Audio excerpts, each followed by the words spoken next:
I wanted to show you some progress on the second piece of the stem that I've been working on.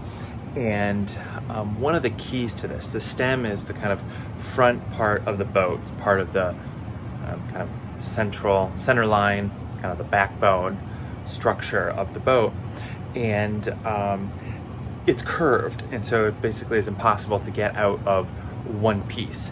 And so what you've got to do is cut two pieces and then make a scarf joint, kind of overlapping sections where they fit together. Here's some of my stock of wood, which is hidden under tarp. And here is the second part of the stem that I just cut out roughly from the white oak timbers. And so now I'm going to take this in and I'm going to trim it down closer along that rough line, but I'm actually going to trim the template a bit and then cut it almost exactly to shape. And it's got let's see, this one scarf point right here where it matches up with the other piece of the stem. So I've got to get that notch on each to match, and both of those surfaces smooth, and then just kind of spooge it with bedding compound and so forth so that no water gets into it when it's in the boat. And so that's what I've been working on.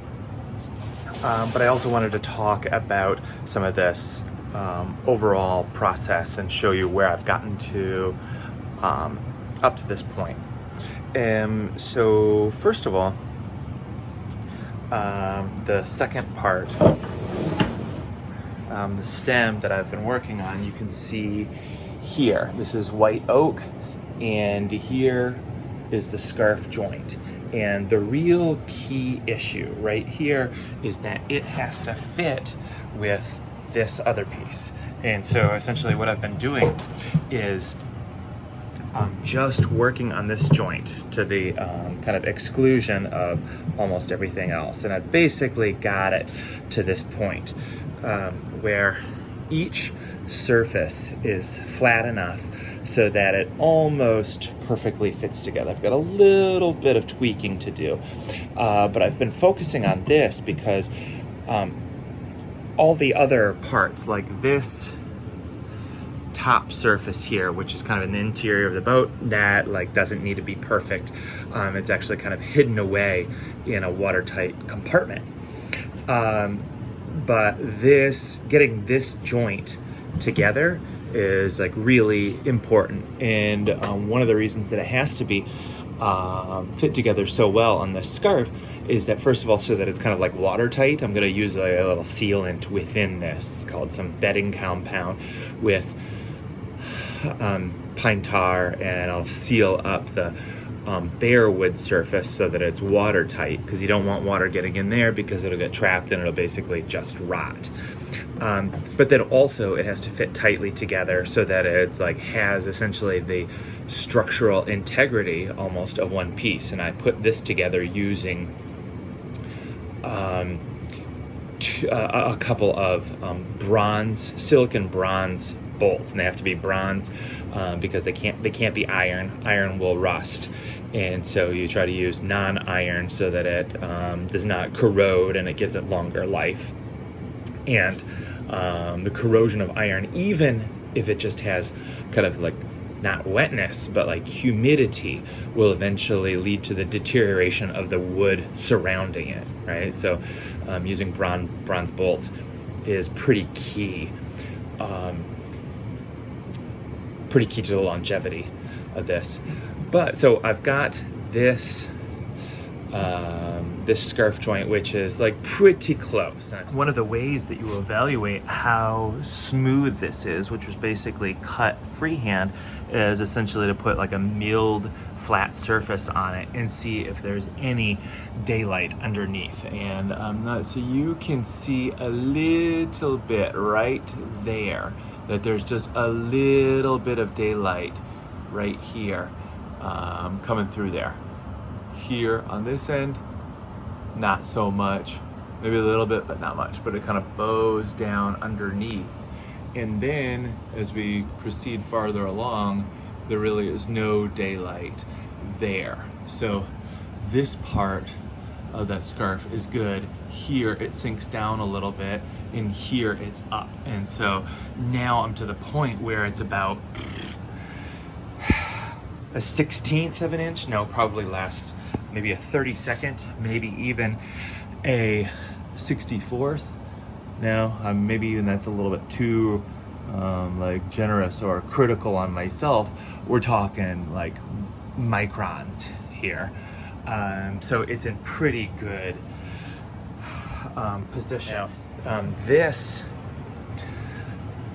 wood, white oak, I'll show you a little bit about, like basically where I got it and what the process was. I more or less got it from what had been a single tree at a sawmill out in rural Virginia, and that took a lot of effort.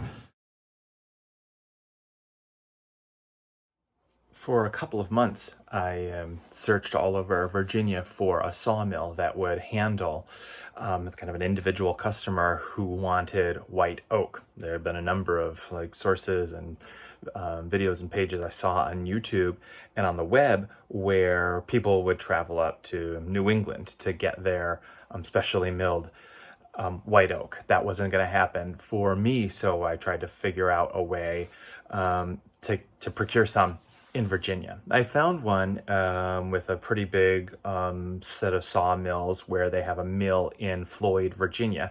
So after corresponding with the owner, made an arrangement. They had a tree that they were going to mill, and then I was going to be able to go there and basically kind of direct them to what pieces or what kind of planks or flitches or whatever I would get from it.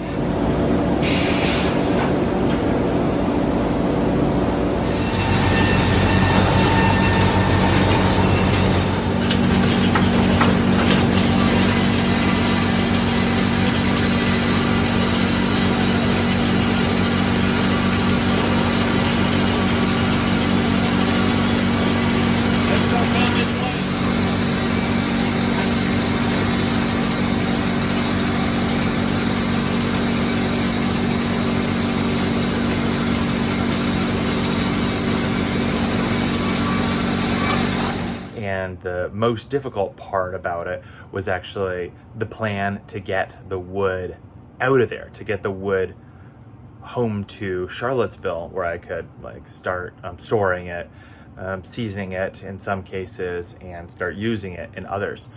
And so basically it took several trips to get it all to Charlottesville.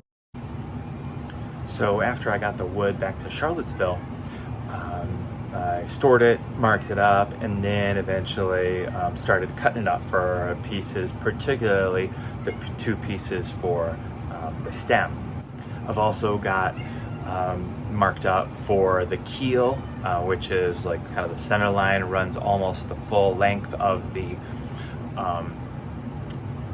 full length of the water line, so like 12.5 feet, and as well as I've got a good deal of wood for both the frames and the timbers. The frames are basically like the ribs, and the timbers kind of like connect the ribs on either side, and then particularly connect it to the stem and to the keel. After several days and several hours of work each of those days, over the last week or so, I think I could say I have a rough stem. Basically, I made the join after I finished planing the surfaces of the scarf joint, painted it, had a little error that I had to fill with a dowel, and then coated it all with paint and bedding compound that I mixed up, and made the joint. And then I had to shape the stem, kind of smoothing it out, doing some sanding, some hand planing, some power planing, as well as some hand chiseling. And I think I can say that I have a stem. In this chapter, of the Nettlesome boat project has more or less come to a close. The water, oh, the water, oh, the water. Hope it don't rain all day.